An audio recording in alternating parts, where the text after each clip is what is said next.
At the moment, there's a lot of pessimism about iron ore price. It just dipped below $100, around about $96 at the moment.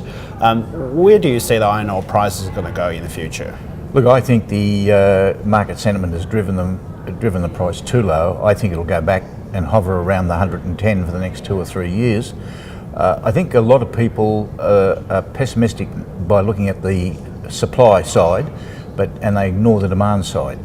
China still has a long way to go in urbanisation, and within that urbanisation, those who urbanise at the moment, a large proportion, 200 million, don't have housing. Those people will have to be housed. The nature of housing in Asia, and particularly China, is that it's high-rise, steel-intensive housing, and that's going to consume a lot more steel.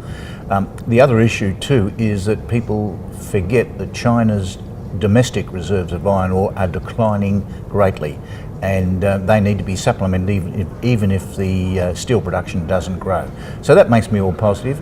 The recent clampdown in Hebei for pollution also reinforces the need for imported ore.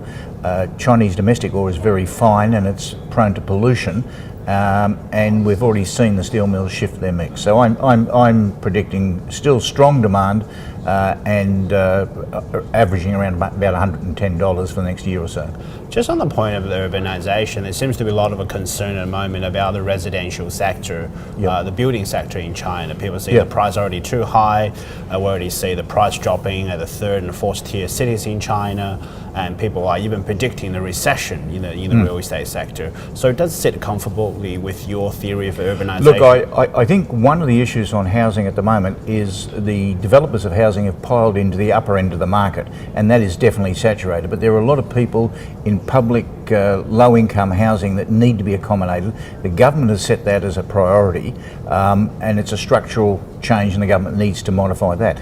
I think we'll get a clearer picture when they reform the residency permit system, because that will open up and encourage people to move to the city.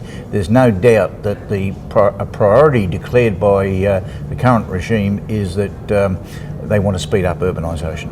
Sure. Just on the point, you mentioned the Hebei province is going through a crackdown on kind of inefficient, blast furnace and the steel mills, and China has a kind of a huge problem with excess capacity in the steel industry. And it seems to be making some effort to blow up some blast furnace and etc. Do you think the Beijing is serious this time about addressing excess capacity issue, and can they actually do it? Look, I think the removal of excess capacity is an unintended but welcome consequence of the clampdown. The clampdown was driven by the pollution from inefficient, energy-intensive industries like steel production, which blew across to Tianjin and Beijing. And these were, the premier cities where the people have the level of income and were prepared to protest. So the government needed to do something.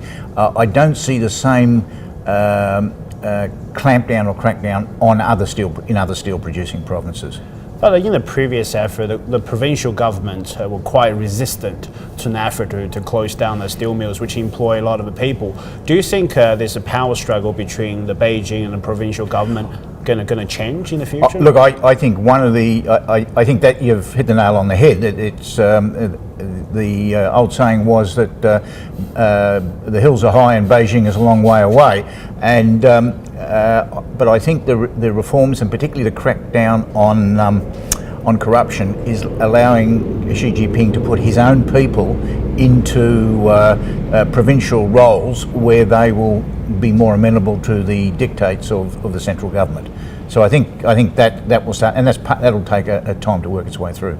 Thank you so much, Michael, for your time. Thank you very much.